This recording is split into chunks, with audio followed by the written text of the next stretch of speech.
Impressive! There it is, Mike Myers. Are you in the room? Jesus Christ.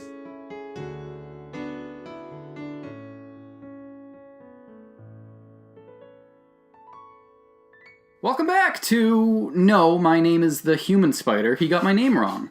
Your one-stop shop for all things that are specifically about Sam Raimi's Spider-Man films. I'm Casey. I'm Zane. So in regards to our last episode, I think we can both apologize. Yeah. I think we got a little bit off track there. Our bad. We talked about a lot of things that weren't specifically regarding Sam Raimi's masterpiece pieces. So yeah, we're sorry. We'll try not to do that anymore. It's very exciting, having seen Spider-Man recently. We watched Spider-Man 2 the other day. Yeah, we did. In fact, Zane, can you update everybody about your teeth? The fact that they're gone? Mm-hmm. Yeah, my teeth are gone. That's one of those things. So you might notice his speech sounds a bit odd. It is because there are less teeth in my mouth than there have been for the past 21 years. But, gosh darn it, because you were born with a full set of teeth, right? Yeah. You had your wisdoms all grown in at the same time. Yep. Very cool. You sound a lot better than you used to, though, so I think you'll be good. And you do mean before I even lost my teeth, right? You sound better than when you before, yeah. Yeah. I now have character to my voice. Damn, I wish you had fallen. I wish you had blacked out earlier, you know? Me too. Do with that what you will. I don't think that we didn't really touch upon Spider-Man 1 too much last episode. Right. Because of our tangents, our excessive tangents. Basically, we meet Peter, Michelangelo Parker, when he is running to school. Mm-hmm. Because his bus driver is like an abusive monster and takes pleasure in watching his students like running behind, and he's like tapping it actively. Can we talk about the fact that for some reason the bus driver is just like, ha, you can't get on my bus, and then someone's just like, dude, you're a bus driver, stop for the guy, and his reaction isn't just, oh right, that's my job, it's, ugh, fine, if you really want me to. He just like rolls his eyes, a grown man, who's actively bullying, just a high school student. Speaking of buses, have you seen the new Kim Possible trailer? No, I haven't. No? No, isn't it live action? Yeah, it's terrible. And it's got a scene out right now with the person playing Kim Possible running to her bus. And it's just like, Kim, the bus doors close in 20 seconds. You gotta get there. Kim. And it's just like Kim sprinting, but like her mouth isn't open, but they're making like ADR noises of her like, and like her mouth isn't moving at all. She's just smiling. She's just running. Is she doing like the Naruto run, where she has like her arms straight back behind her, and she's gotta go fast? Yo, she's the new Sonic in the new Sonic film. She's starring opposite Jim Carrey as Eggman. Kim Possible, the new Sonic Hedgehog. The new Sonic Hedgehog, Kim Possible. But it's she's running to her bus, and then there are these two ladies off to the side, and they're just talking, and one lets her baby go, and her baby in the little stroller. And the stroller, it's like a flat surface sidewalk, and it rolls just like a little bit. Incrementally. And so Kim, being who she is, just like does a somersault and shoots a grappling hook at the stroller. Why did she have a grappling hook? Because she's Kim Possible. Does she bring her spy gear to a school? I never watched the original series. I don't remember in the original series if everyone knows that she's a spy, but I think in this, everyone knows that she's a spy. Yeah, it's not like she's hiding it. And she shoots it. She grabs the gun, the stroller with the grappling hook, pulls it back like an inch, and they're just like, "Thank you, Kim." So they don't react like, "Whoa, this kid's got a grappling hook," and she shot it at my baby. She could have domed my child. It's just, "Thank you, Kim." Thank you. She does that, and then she's running to the bus again. It's like, the bus doors are gonna close in 10, 9. And he starts a countdown. Who is counting? Like the bus driver can't keep them open like 2 more seconds. Seeing this kid run to the bus. If you're not here in 3 seconds, I'm sorry. I know I see you. I'm sorry. You're not getting in. But they've also got that same devilish smile. So like I'm thinking it's like the same bus driver. Is it the same bus driver? It could very well be the same bus driver that just loves making kids late. So what Kim does is shoots a grappling hook again. Did she reload it? Yeah, I guess so. Okay, cool. She recharged it or something. It sucks back in, I believe, and then shoots the grappling hook at a street light, wraps around the streetlight, swings into the bus. And I think she's got the grappling hook when she gets in there, too, so it sucks back in there, too. Makes it, and then, what else would happen except Ron says, booyah. Well, that makes me want to pass away. But that whole story reminded me of the new Spider-Man, though, right? Like, it's a very watered-down version of our favorite Spider-Man, in that she's chasing the bus, just like Tobey did. Right. Tobey, Michelangelo, Peter Parker. Yeah. Is that his full name now? Yeah. Okay. It's always been his full name. It's always been... Now. Now. Tobey, Michelangelo, Peter Parker. So that's basically their way of trying to, like, kind of steal Spider-Man's groove, because we know that the Matrix stole from Spider-Man. What else stole from Spider-Man? So the Matrix stole from Spider-Man. The Sistine Chapel. The Sistine Chapel was stolen from Spider-Man. A lot of people don't realize that Jason Bateman's Teen Wolf was stolen from Spider-Man. Teen Wolf 2? Jason Bateman's Teen Wolf, a.k.a. Teen Wolf 2, okay. Michael J. Fox is the original Teen Wolf. Yeah. Do you think... So when you think of Teen Wolf, you think of Jason Bateman? Because I don't want to associate Michael J. Fox with a bad movie, but Jason Bateman's allowed to be. Teen Wolf 2 stole from Spider-Man because the original Spider-Man, a lot of people don't know, the original plot was supposed to be that he gets the abilities of a spider, and what the abilities of a spider allow him to do is web really fast, and it was supposed to be that just so happened that year the Summer Olympics were adding web building to the Summer Olympics. I think it was website building, though. Yeah. But they didn't specify. And he was and he was like, I know how to web build real good now. And so he goes into the Summer Olympics. I gotta also tell you this. They filmed this whole movie. They just didn't use it. They filmed the full It's like a 7-hour movie. Wow. Yeah. It's because they let each person build their own website just to show how quickly he can build webs faster than them. And wasn't it Terrence Malick that directed it, so they had an extra, 35 hours of footage that they had? It was Terrence Malick. Quentin Tarantino plays the main villain. So he's racist. Yeah. And he says he says the N-word more times than he needs to. And then, which is 0 times. Which is why Tobey, Michelangelo, Peter Parker would follow up with, he got my name wrong. He got my name wrong. He's entering into the Summer Olympics as the human spider, and every time Tarantino would write the N-word, TMPP would write... It's a lot easier to say. Like, whoa. No, it's just the human spider, thanks for asking. People would build these cool websites. Zuckerberg was there, and he started writing out whatever the one is that came before Facebook, that was like the Face Smash, or whatever it was for, like, hot people. Oh, yeah, it was like a college sex website. It was like I can't remember what it's called. It was a weird thing. Yeah, Zuck's a weird guy, and he made that weird thing called, like, Face Mash. Which is worse, in a way. It's just, would you rather, hey, let's smash faces, or let's mash faces? Let's mash our teeth together. Hey, girl at the bar, do you want to mash teeth? That sounds you miserable. Mash teeth? So, regarding Jason Bateman as Teen Wolf 2... Yeah. Because that was his name in the movie, right? 2? Yeah. Teen Wolf 2. Yeah, it's Teen Wolf, and then he's the 2. He's the 2. The Teen Wolf named 2, yeah. When they were trying to get the original Spider-Man movie off the ground, it was actually supposed to be Teen Spider. Yeah, exactly. Because he got bit by a spider. Is that what happens in Teen Wolf? Honest to God, I've never seen it. He gets bit by a wolf. Honest to God, I've never seen it. I don't know. How else do you turn into a werewolf? Maybe it's a family curse. A family curse? I know this is a podcast, but I really like that we're not going to look up and do the research. I'm absolutely not going to look this up right now. So, safe assumptions. Wolf blood runs in the family. Like luck of the Irish. The Irish blood. They're very similar. They're very similar things. Whether you're Irish... Whether wolf. you're a fucking werewolf, it's literally the same thing. Man, oh man. I do love in Spider-Man, the way that we're introduced to Harry Osborn is via his father dropping him off in this gorgeous Rolls Royce. Yeah. Whereas minutes before, Peter is sprinting at the bus and he's getting bullied. So, you already see the dichotomy of the two characters from the very beginning. Yeah.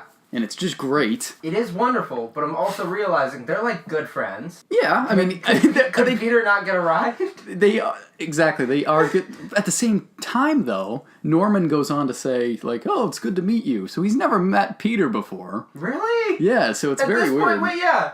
So they're decent friends, but he's never met him. Never met him. But at the same time, Harry has just come from a different school. You know? Right. It's very ogreish. Very well ogreish. Done. That's well done. Yeah, it's an ogre movie. It's got many layers. Oh, just like those onions? Just like the onions. Just like ogre, yeah, because ogres are like onions. Sorry. Just imagine that Norman Osborn gets injected with that good green juice. Uh-huh. And instead of becoming... Yes, TM. He, instead of becoming Green Goblin, Green Grabby... Thank you. I almost had to correct you. Don't worry, I know, I catch myself.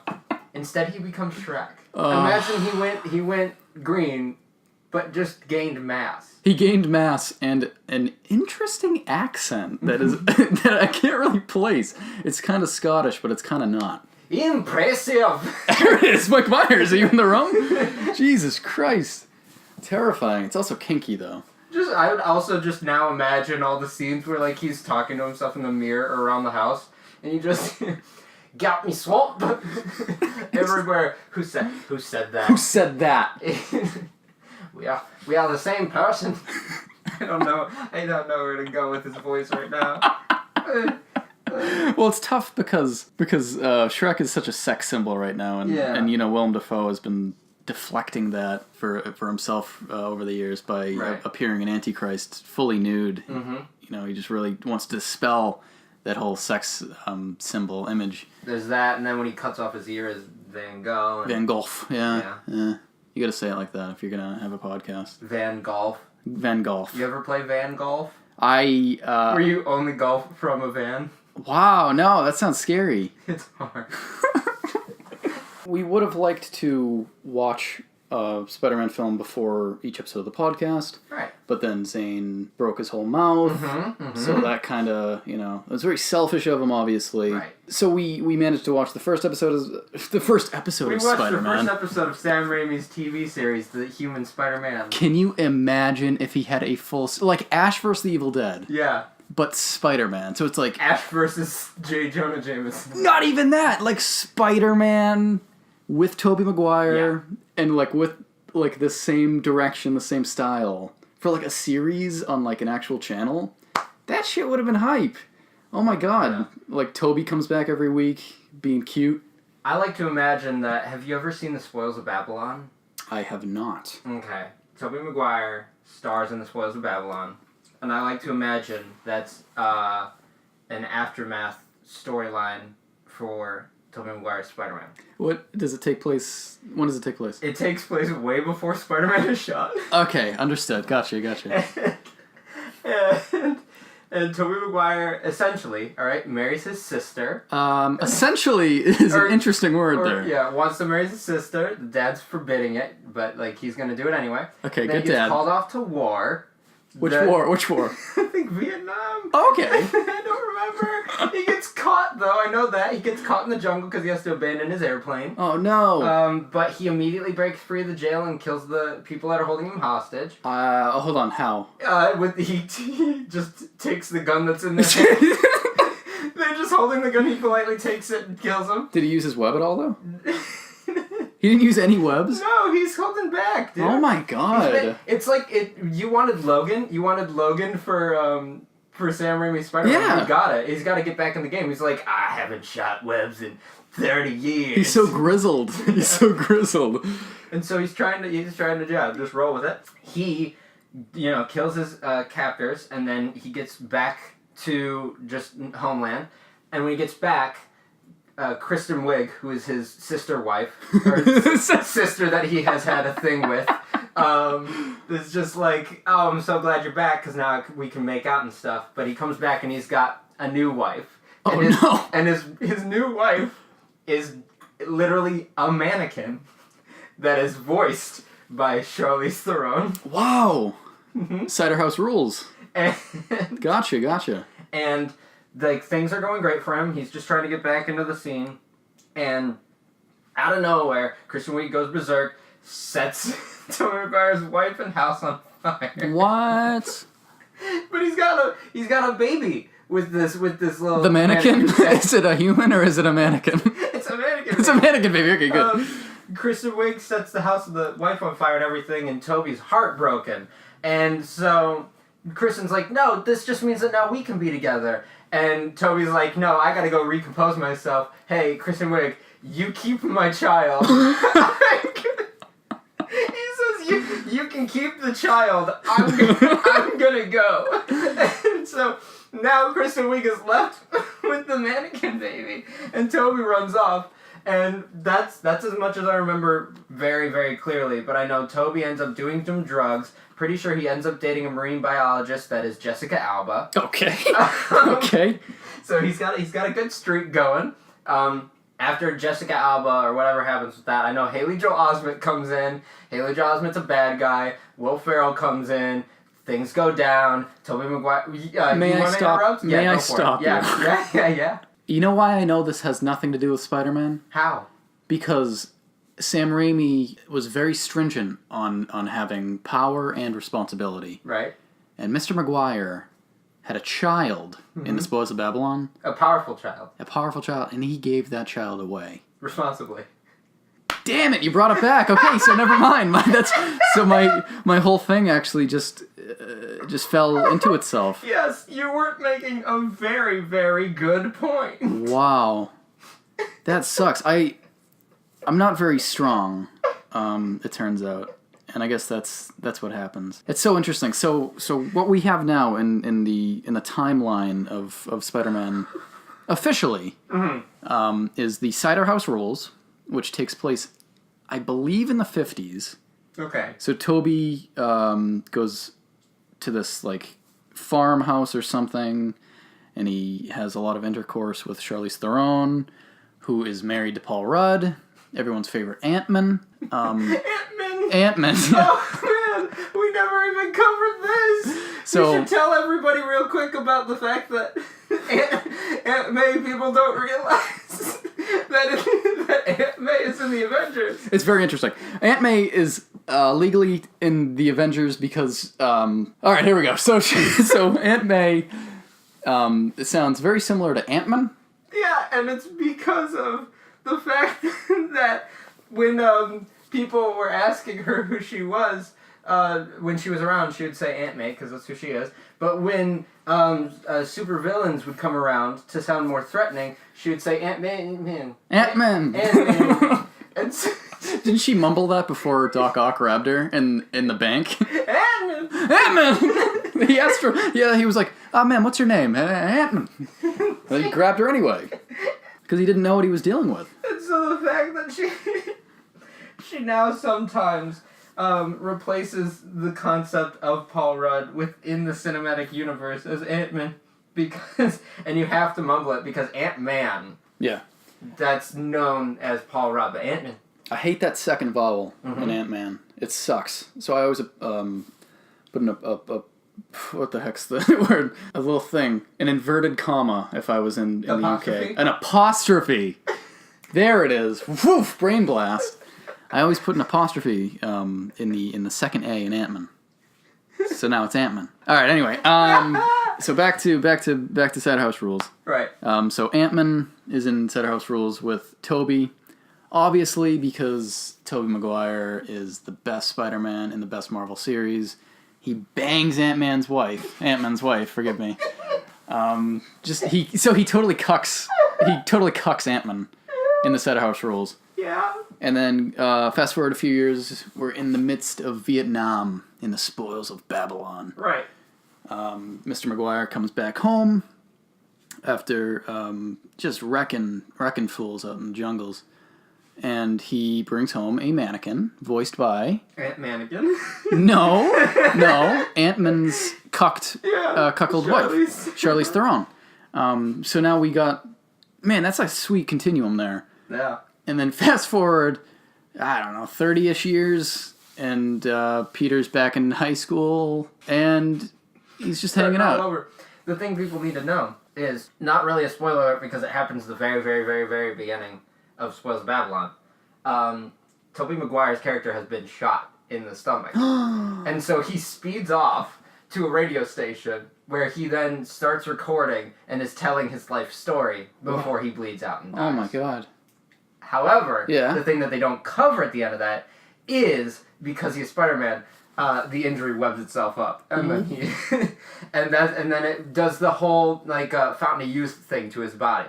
So instead of he is very much like Logan in that Hugh Jackman was also in The Fountain and Logan. So forgive me. I think we need to take a step back because this timeline might get a little bit muddled. So what we have now, Sam Raimi established this very big universe, and the only reason that there are so many different universes is because of the Spider-Verse, right? Which just recently won Best Animated Feature at the Oscars. Good for them.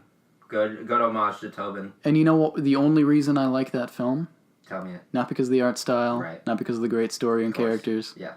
It's because Tobey Maguire was almost featured in it. Yeah, and that's really what it takes. If you're gonna make a movie and it's getting terrible reviews, you just have to say, well, we did consider Toby for the role. Yep. And people will say, oh, good, okay, now I get it. That's the only reason I like it. It's the only reason anyone should like it, because of that one fringe news story that I heard that the past Spider-Man were supposed to be featured in it, but they didn't. Do you remember why? Why? They said it was too confusing. Yeah, that's dumb. That's Which is so stupid because after everything that we've just said and discussed, having those spiders in that film would not be nearly as confusing as referencing Hugh Jackman in the same breath as Cider House Rules or a mannequin voiced by Charlize Theron. So, thank you very much, but goodbye with that. That's the worst kind of filmmaking, I'm certain of, because it doesn't even trust the audience, you know? I'm not a stupid person. Right. All right? Yeah. So... I can follow things, and if you think that I can't, then up your tuchus. Got him. What am I, friggin' Mark Webb? What do I make, bad poop movies? What is it? What is my Peter Parker ride a skateboard? Fuck you, get out of my face. Mark Webb's an asshole and he makes bad movies. Yeah, but in all seriousness, good for Spider-Verse. It's a good movie. Good, clean fun. You know, Hugh Jackman was also in The Prestige.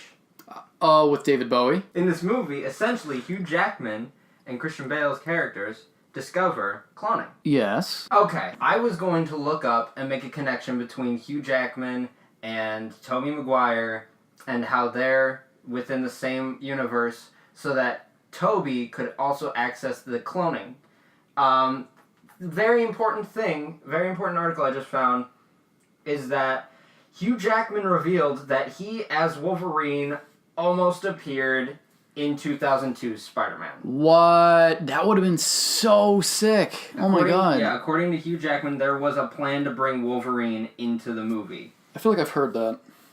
It was, whether it was a gag or just to walk through the shot or something, the problem was they couldn't find the suit. That's the only reason he wasn't in the film. Are you serious? They couldn't find the Wolverine suit. I guess we could discuss the interesting relationship that MJ has with Peter throughout the movie. Or we could just skip that shit and talk about how Green Grobby is such a fucking hardcore badass. And he wants to kill those kids, which is gnarly. He talks to himself, which is pretty sweet, you know? It's kind of like a Sybil kind of thing. All right, yeah. Yeah. Keep the list going. Pick it up and put it down. All right, so far, kills kids, talks to himself. Talks to himself. He risks a lot of people's lives. Yeah. He exploded on Aunt May. I keep saying aunt. Also, do you want to say he exploded on Aunt May again? He exploded Aunt May's home. While she was praying. Yeah. And he was like, finish it! Which was just hardcore, dude. You know, he's a badass. To be able to fly into military testing facility, like he does, and literally fire a missile and kill a guy, and get away. Yeah, he flew off scot-free. He didn't, nothing really happened. Yeah. That's one thing, I think I mentioned this in the first episode, but I love that they're willing to take the risk of... People actually just do die in those films. It's like my roommates mentioned, it's kind of like the Dark Knight moment of the Marvel Universe. before the Marvel Universe wanted to be the Dark Knight. Where they had the dark undertones already of, oh, literally anybody could die. And it's not just like, oh, this city fell apart, so we're just assuming people died. It's, oh, we're watching these people get blown up, get killed. We watch Green Grabby get stabbed and bleed from the mouth. We watch Peter just like there's physical pain that was everywhere. As opposed to the Dark Knight idea in Infinity Wars of half of the people disappearing, and you're just like, oh, they're taking a risk because people like these superheroes. But Marvel's biggest mistake is everybody knows what you're gonna do. Yeah. You're gonna bring them back, and things will be fine because you can't afford to kill off a superhero. Yeah, no, I think honestly, like, when they announced another Spider-Man movie after you watch Spider-Man melt away, or, like, dust away, I don't know, whatever the shit, in Infinity War, you're kind of left like, alright, we'll see him again. Did you hear... Literally no tension. Did you hear the wonderful... I mean, do you already know what... The one huge downside to Tom Holland as Spider-Man is how he can't keep his mouth shut during interviews? Do you know about that? Yeah, he's like a child. Like that, he can't stop spoiling. Like when he was doing an interview for the first Spider-Man, he said in an interview, like, well, in the first Spider-Man I do that, like, and then he had to, in the interview, catch himself and realize, like, not that we've shot a second one or anything like that so far. There was also a wonderful moment that everybody, if they don't know about it, needs to know about. He was at a premiere where everyone was going to watch Avengers Infinity Wars, and he was told that they had seen the movie and now he was coming out after. This is not the case. He was coming out before the movie was shown to them. And when he came out to the audience, he said, "I'm still alive." So you wouldn't get that shit with Toby, because he's not a dumbass. No, he would just come out and be like, "Hey, they got my name wrong." What's that? What's all that about? I'm just kidding. I'm Tobey Michelangelo Peter Parker. That's a human spider. Do you think he still goes by the human spider in his head? I think so. He's like, that's what I came up with. Bruce Campbell can do whatever the goddamn he wants, but this is the name that I created. I created this suit. Mm-hmm. I created this name. And then Bruce Campbell goes on, you know what, fuck it, we can talk about Spider-Man too. Bruce Campbell goes on to not even let the poor guy in to watch the play after bringing him through the ringer. How do you think Bruce Campbell's career went within the Spider-Man realm? Like, how did he get fired from being a wrestling announcer and have to downgrade to doorman at a play facility? Is that a downgrade? I would assume, right? Because I would assume you get paid more as an announcer, right? I don't know. The announcer... You don't even get to watch the play as the doorman. You get to stay outside. But the announcer was at this grungy, disgusting place where even the talent didn't get paid. But you gotta keep this in mind. A, gets to watch the performance. B, close friends with Bonesaw. Shit. That pays for itself, actually, right? Mm-hmm. Yeah. So, yeah, I guess Also, you get to name the opponents, apparently. Just offhand. Whenever they come out, what's your name? The Human Spider. Nah, it's gonna be something else. You know, I personally disagree with that choice. This is Spider-Man. And just, to be fair, I get where Toby's anger comes from. Because this guy he's never met and completely changed. What if Human Spider is just his first and last name, and the guy's like, that sucks. We're giving you something else. Casey Campbell? Ugh, no, thank you. Bruce Campbell, yay. That's a better Campbell. name. So I think that we've answered that question then. I think that him... What was the question? Well, you wanted to know whether him being the announcer was better than the doorman. Mm-hmm, mm-hmm. And very clearly now that he has a connection to Bonesaw, even tangentially. Are there any perks to being that doorman? You get to be really snotty. Mm-hmm. Just really snotty to people. Like, I'm a very cynical asshole, cool. and I employ sarcasm whenever possible. Wonderful. But, boy, that guy, he was doing it even more than I do. Because he was just being ruthless. He brought him through. He was like, "Hey, shoes untied." He's like, "Oh my god." Yeah, he really let him on. And then what else did he do? He like helped him fix his like tie or something. It was just a bunch of like simple little things. And he's like, "Oh, also." He's like, "Oh." Late. He pointed at the door. It's like, "Oh no, you can't be seated after it." What did he say? It upholds the illusion. Right, yeah, because it would ruin the illusion Yeah. if you opened the door, yeah. That's one big thing that happens in Spider-Man 2 is Tobey Maguire is consistently a little late through the entire movie. And I think it's very obvious in the second one. I think it's very important to know that it's in the first one, too. It literally, it's the beginning, he's late for the bus. Wow. So that's interesting because the whole point of Spider-Man 2 is that he needs to learn how to juggle different priorities. Mm-hmm. But that motherfucker is late even when he doesn't have to be Spider-Man. But he also just needs to learn how to juggle priorities early on in Spider-Man 1, and because he can't juggle priorities well, Big Ben dies. Big Ben, yeah. Damn it! So, wait a minute. People never change is the model that I've got, because in Spider-Man 2, he's late again. And then he's trying to juggle things, and then he's disappointing a child, because he's like, Spider-Man's gone. Yeah, J. Jonah, right? Yeah. Yeah. And then just a little kid that's like, you know who he wants to be when Jackson. he grows up. What's his name? It might be Jackson. That was his last. He had 2 first names. Didn't he have 2 first names? I hope It's like so. Benjamin Jackson or something. Oh, balls. I don't remember his name. Little Ben. Little Ben. That's who Aunt May replaces Big Ben with Little Ben. She bought a grow a guy. Just add water, and this kid's gonna grow up eventually to be your husband again. I like that scene when they're outside, and he goes up to him. He's like, "Oh my God, you grew so much," and then Aunt May. I just like that part alone. But then Aunt May's like, "Yeah, I'm paying him $5 to help me move." I'm like, "Ma'am, you're what, 80? That's a shit ton of stuff in your house that you got to move, and this little 9-year-old boy is just helping you to do that? Dear Lord." I do like the idea that in 2000 and what's the second one? 4 or 5? Okay, 2004. Moving trucks weren't a thing yet. No, not yet. Okay. That was a 2006 thing. 2000. That's why they're heavily used in Spider-Man 3. 2004. Everybody hired the neighborhood kid with with $5. The suddenly tall 9-year-old that lives next door is always used when moving. You ever you're moving out? Yeah. I got a couple of boxes though. I don't know if I can carry it all on my own. Well, I'm busy. You could ask the neighborhood kid. Yes, yeah, kid that lives next door notoriously. You've got my grandson, and you've got myself.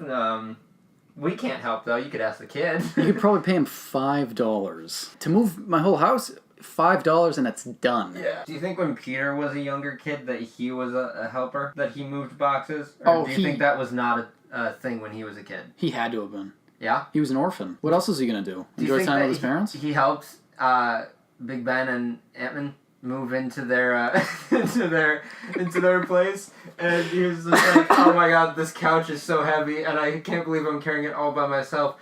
And Big Ben's just like, "With great power comes great responsibility," and the kid's just like, "I don't know how that implies to me, a 5-year-old carrying a whole couch by myself up 3 flights of stairs," and because he had to move them into their apartment before moving them into the house. Oh my God, New York, really? Yeah. I don't know how to use that information. Now that I think about it, maybe like his strength just like jolted to. It wasn't the spider strength. It's like the strength just jolted to him overnight because of all the moving he did as a child. It just suddenly hit him. Yeah. So like he got the webs from the spider, but he got the vision clarity just from. He ate a carrot earlier that day. Yeah, he ate a carrot, and that just helped crazy amounts.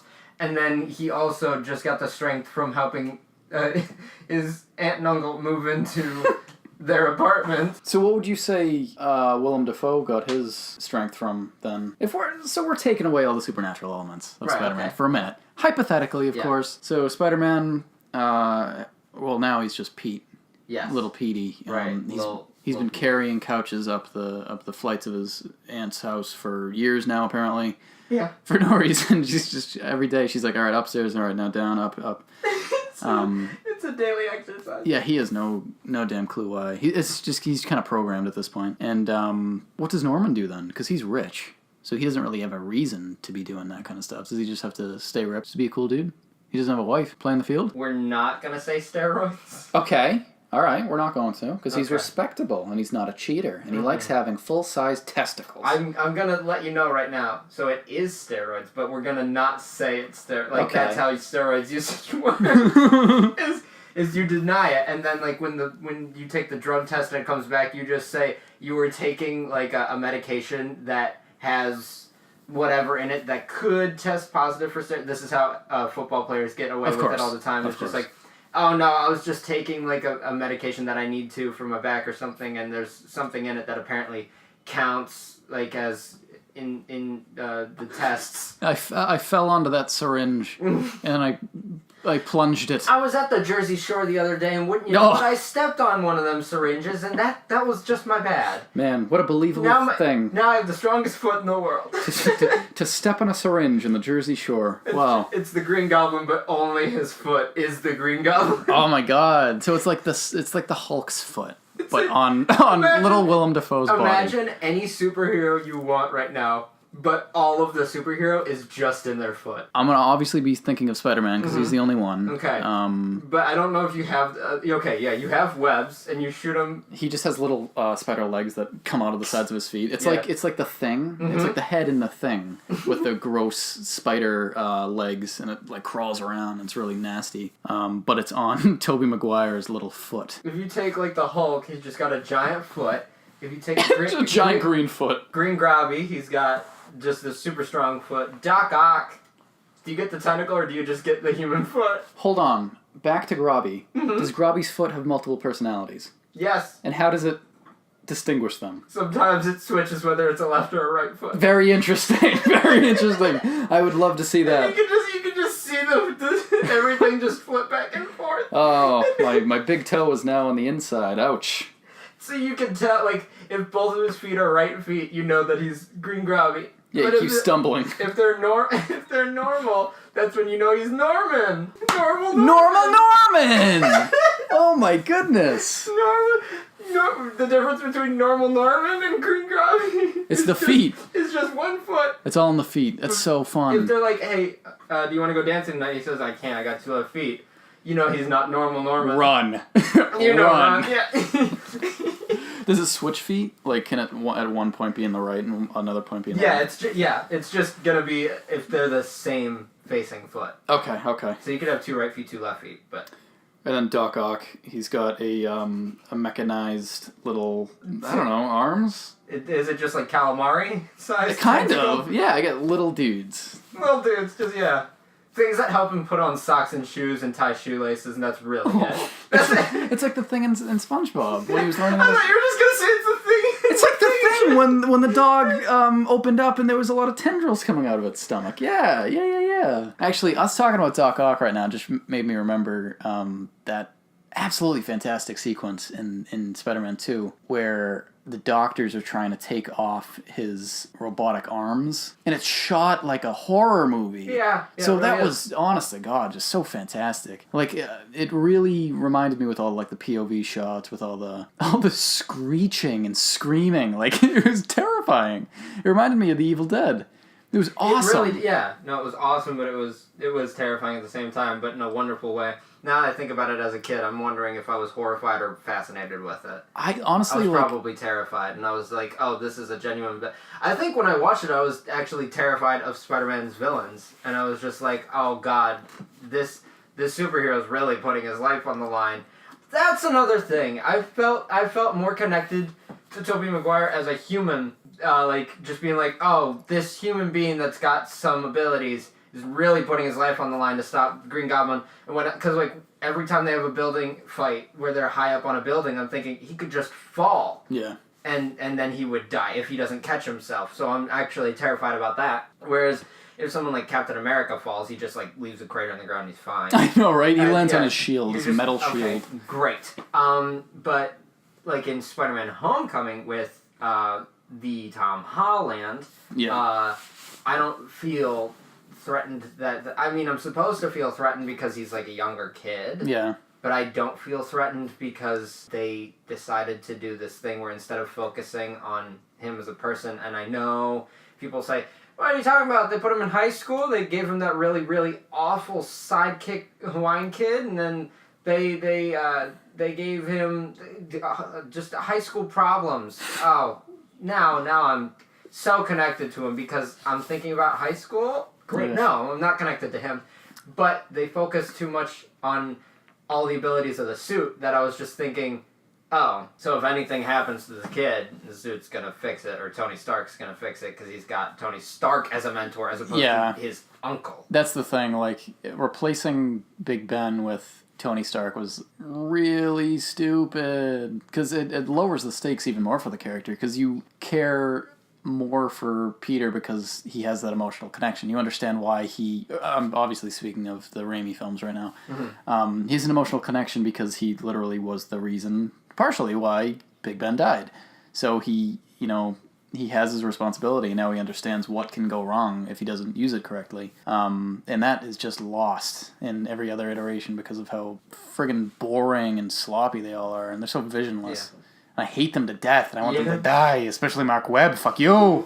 The fear factor in Spider-Man 2 that they don't explain why it's happening is when his webs every now and then just disappear. I appreciate that they don't distinctly explain why, because it leaves you to actually infer it on your own, which you easily can. Which is it's wonderful, and that's the other thing that adds that fear factor, because you think it keeps you attached to the fact that it's a human being that just was given abilities that at any point could vanish on them, and they don't know why or how or like anything about it. Because it wasn't just, my webs aren't working today. It's he starts losing his sight again and things like that. And it was just all like, I don't know if I have all of these abilities still anymore, so I don't know how much I can access or how much I can do as a hero. But then he chooses to still be a hero anyway when he runs into a burning building. Yeah, he saves a baby. Yeah, and then you're really connected to him because you're just like, oh, okay. So even without the powers, you're still willing to put your life on the line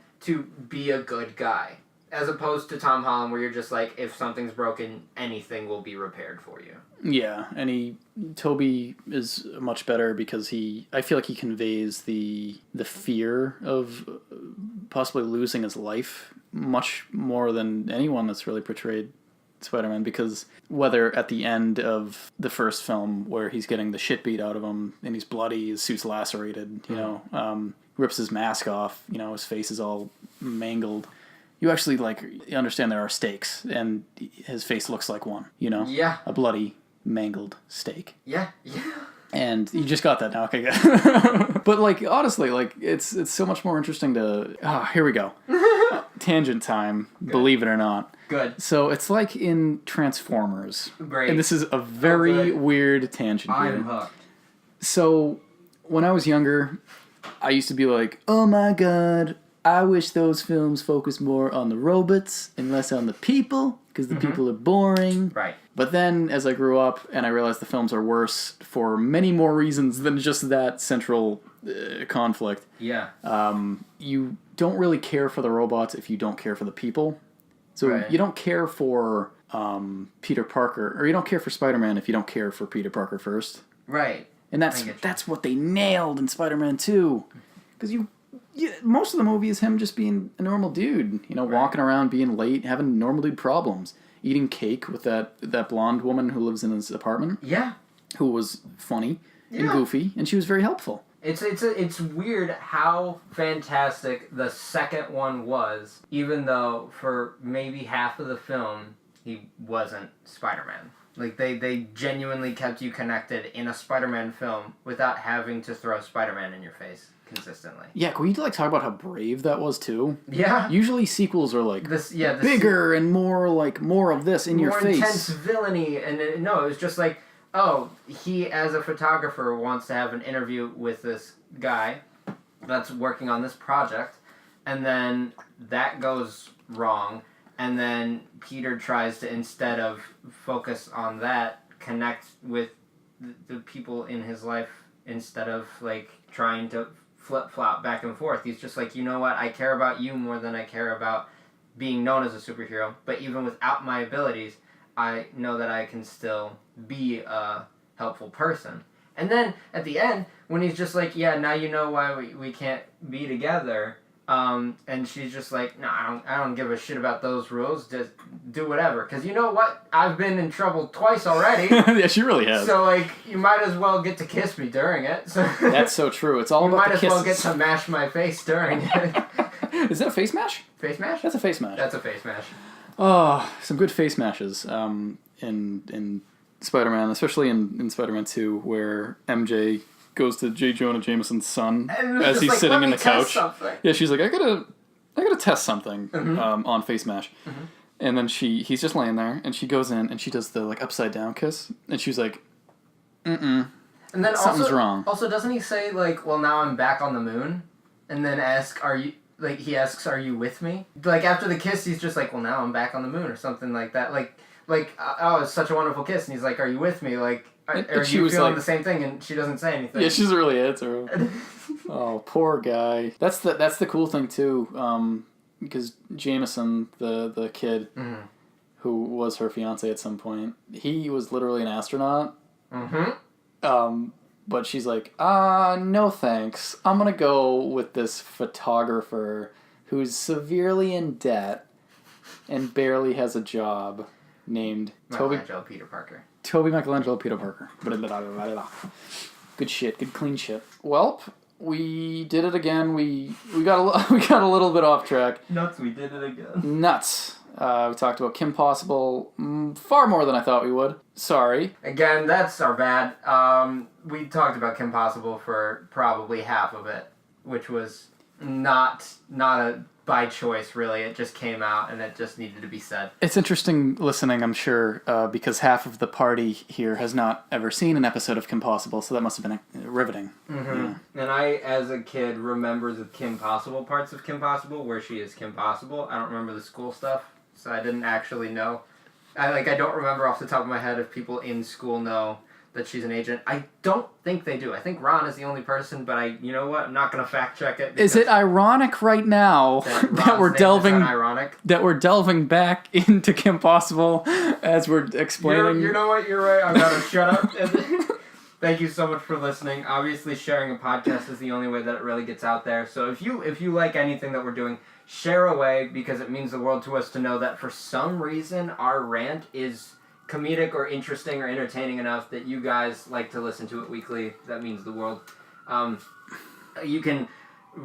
hopefully going to be up on iTunes and Spotify and whatever by this time this episode comes out. And if we are, you can rate and review us on iTunes, because rates and reviews help us also get more seen, which again, anything you guys do is exactly how podcasts get seen and heard a lot more.